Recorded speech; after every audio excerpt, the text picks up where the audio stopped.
Hi friends, welcome you all to knowledge refresher. आज की जो हमारी वीडियो है ये जो है new lieutenant governor Jammu Kashmir के अपॉइंट किए गए हैं श्री मनोज सिन्हा जी, उनके बारे में ये वीडियो। उनकी जो लाइफ के बारे में कि पहले इससे पहले वो क्या रह चुके हैं, किस पोजीशन पे रह चुके हैं, तो उन्हीं के बारे में ये वीडियो। इससे पहले ये बता दें कि इससे जो लेफ्टिनेंट गवर्नर जो अभी न्यू अपॉइंट किए गए हैं, इनसे पहले श्री गिरीश चंद्र मुर्मू जी जो IAS थे, वो थे लेफ्टिनेंट गवर्नर उपराज्यपाल जम्मू कश्मीर के। तो अब जो नए उपराज्यपाल नियुक्त किए गए जम्मू कश्मीर के, उनका नाम श्री मनोज सिन्हा जी है। तो ये रही ऑफिशियल कंफर्मेशन। इससे पहले कि कहा जा रहा था कि ये फेक न्यूज़ है, उनके रेजिग्नेशन जो आया था श्री गिरीश चंद्र मुर्मू जी का, तो ये कहा जा रहा था कि ये फेक न्यूज़ है यहाँ से ही। तो अब ये रही इनकी ऑफिशियल कंफर्मेशन। यहाँ पे लिखा हुआ है, president of India appoints Shri Manoj Sinha to be the lieutenant governor of Jammu and Kashmir. कि जो राष्ट्रपति हैं भारत के, उन्होंने श्री मनोज सिन्हा जी को जम्मू कश्मीर का उपराज्यपाल नियुक्त किया है। The president has accepted the resignation of Shri Girish Chandra Murmu as lieutenant governor of Jammu and Kashmir. जो गिरीश चंद्र मुर्मू जी उपराज्यपाल थे जम्मू कश्मीर के इससे पहले, तो उनका जो इस्तीफ़ा मंजूर कर दिया है राष्ट्रपति, भारत के राष्ट्रपति ने। The president has accepted as please to appoint Shri Manoj Sinha to be the lieutenant governor of Jammu and Kashmir with effect from the date he assume charge as his office by Shri Girish Chandra Murmu.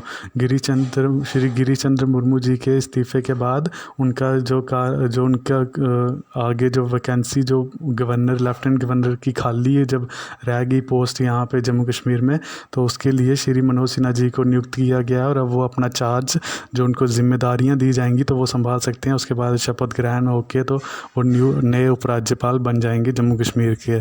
तो ये जो इसमें मेन क्वेश्चन इंपॉर्टेंट ये बन सकता है कि जो गवर्नर है वो अपना इस्तीफ़ा किसको देते हैं, लेफ्टिनेंट गवर्नर अपना जो रेजिग्नेशन है वो किसको देते हैं, या फिर कौन उनको अपॉइंट करता है। तो उसका आंसर है प्रेसिडेंट उनको अपॉइंट भी कर सकता है और उसका अपना रेजिग्नेशन या हटा भी सकता है प्रेसिडेंट उनको। जो इंडिया का प्रेसिडेंट होगा तो वो स्टेट या UT के गवर्नर या लेफ्टिनेंट गवर्नर को हटा भी सकता है।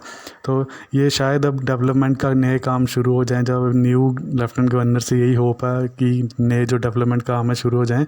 क्योंकि इससे पहले जब श्री सत्यपाल मलिक जी थे यहाँ के गवर्नर, तो उन्होंने कहा था कि 50,000 जॉब्स जो जम्मू कश्मीर की यूथ्स के लिए आएंगी। लेकिन जब न्यू गवर्नर लेफ्टिनेंट गवर्नर बने UT बनने के बाद श्री गिरीश चंद्र मुर्मू जी, तो वो सिर्फ 10,000 ही पोस्ट अभी तक निकली हैं, जो JK SSB में निकली हैं, अप्रॉक्सीमेट 10,000 ही निकली हैं। और जो न्यू लेफ्टिनेंट गवर्नर अपॉइंट किए गए हैं, तो उनके टेन्योर में जम्मू कश्मीर के यूथ्स को ये जॉब मिल पाएँ और आगे भी ऐसे न्यू जॉब्स निकलती रहें। तो अब इनका पॉलिटिकल बैकग्राउंड क्या रह चुका है। बॉर्न ऑन 1 जुलाई 1959, 1 जुलाई 1959 को इनका जन्म हुआ था। गाज़ीपुर UP में इनका जन्म हुआ था।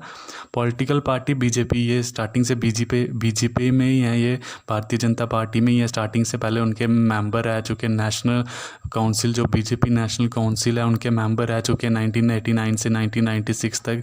फिर उसके बाद ये MP बने 3 बार, BJP की तरफ से ही MP बने। ये civil engineer BTech M.Tech from IIT Varanasi. ये सिविल इंजीनियर इन्होंने की, सिविल इंजीनियर हैं ये, BTech और M.Tech की हुई है इन्होंने from IIT Varanasi. IIT Varanasi जो बनारस हिंदू यूनिवर्सिटी के अंडर है। कॉमनली कॉल्ड एज विकास पुरुष बाय हिज फॉलोअर्स, जो उनके फॉलोअर्स या जो आगे वर्कर्स हैं उनके BJP के, तो उनके द्वारा इनको कहा जाता है विकास पुरुष कहा जाता है इनको, मनोज सिन्हा जी को। ये काफ़ी इन्होंने डेवलपमेंट के काम भी करवाए हैं। बैकवर्ड विलेजेस जो UP के बैकवर्ड विलेजेस थे उधर भी डेवलपमेंट करवाई हुई है। वहाँ के लिए काफ़ी काम किया हुआ इन्होंने। सोशल एक्टिविस्ट भी थे उससे पहले ये। वाइफ जो उनकी शादी जिनसे हुई है वो मिसिस नीलम सिन्हा, जो अब इस टाइम जिनको first lady of Jammu Kashmir भी बोला जाएगा। इससे पहले जो फर्स्ट लेडी थे जम्मू कश्मीर के वो डॉक्टर समिता मुर्मू जी थे।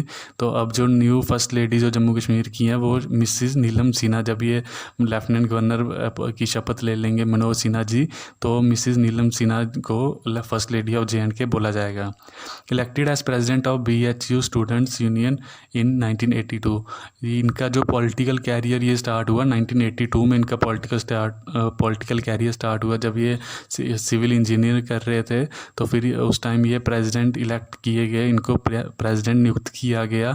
बनारस हिंदू यूनिवर्सिटी की जो स्टूडेंट यूनियन थी, जो वहाँ की यूनिवर्सिटीज़ की, जैसे अलग अलग डिफरेंट स्टूडेंट यूनियन होती हैं यूनिवर्सिटीज़ में, तो वैसे ही एक यूनियन का इनको प्रेसिडेंट इलेक्ट किया गया 1982 में। तो उसके बाद से इनका पॉलिटिकल कैरियर स्टार्ट हुआ और फिर ये बीजेपी में इन्होंने बीजेपी ज्वाइन कर ली और फिर 1989 से 1996 तक ये बीजेपी नेशनल काउंसिल के मेंबर भी रहे। फिर उसके बाद ये एमपी के इलेक्शन के लिए कैंडिडेट इन्होंने अपना फिल किया कैंडिडेचर, और ये फिर वहाँ से जीत गए गाज़ीपुर कॉन्स्टिट्यूंसी से। 3 बार ये एमपी बन चुके हैं। 3 time MP in Lok Sabha from Ghazipur constituency, 3 बार ये एमपी रह चुके हैं लोकसभा के जो गाज़ीपुर कॉन्स्टिट्यूंसी है वहाँ से। सबसे पहले 1996 में इन्होंने इलेक्शन लड़ी थी और ये वहाँ से 11th लोकसभा थी उस टाइम, जो 11वीं लोकसभा थी, तो वहाँ पे भी उस टाइम ये जीते थे। फिर 1999 में जो 13th लोकसभा थी उस टाइम भी बीजेपी की तरफ से ये जीते थे गाज़ीपुर से ही। और उसके बाद 2014 में ये दोबारा जीते बीजेपी की तरफ से 16 लोकसभा, जब प्राइम मिनिस्टर नरेंद्र मोदी जी जो उनकी गवर्नमेंट बनी उस टाइम, तब भी ये जीते थे। और इस गवर्नमेंट में ये 2014 जो गवर्नमेंट थी, प्राइम मिनिस्टर फर्स्ट गवर्नमेंट थी नरेंद्र मोदी जी की, तो उस टाइम ये कैबिनेट मिनिस्टर भी रह चुके हैं अपने पूरे जितने भी 13 एमपी थे, तो कैबिनेट मिनिस्टर बनाया गया इनको 16 मई 2014 से 24 मई 2019 तक इनको कैबिनेट मिनिस्टर भी बनाया गया। तो इनको मिनिस्टर जो बनाया गया, minister of state for railways, rail राज्य मंत्री बोला जाएगा इसको, जो minister of state for railways. और फिर इसको इंडिपेंडेंट चार्ज दे दिया गया मिनिस्टर ऑफ कम्युनिकेशन का, उनका 2 मिनिस्टर इनको मिनिस्ट्री दी गई इनको।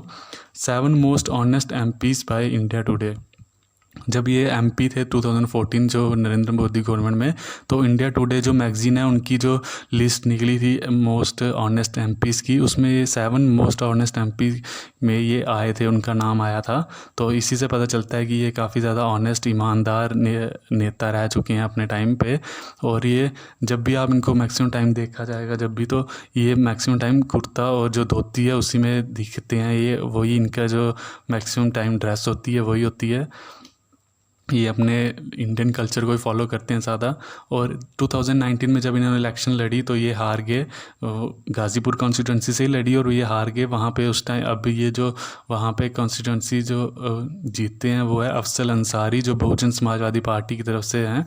तो इस टाइम ये कुछ भी नहीं थे, ना एमपी थे ना कोई गवर्नमेंट में थे। तो तभी फिर इनको अब प्रेसिडेंट ऑफ इंडिया ने जो new lieutenant governor Jammu Kashmir का अपॉइंट किया हुआ है। और अब ये शपथ लेंगे जम्मू कश्मीर के नए उपराज्यपाल की तरह, जम्मू कश्मीर के नए उपराज्यपाल की शपथ लेंगे ये Shri Manoj Sinha ji. And thanks for watching the video, subscribe the channel and press the bell icon for latest notification. Thank you.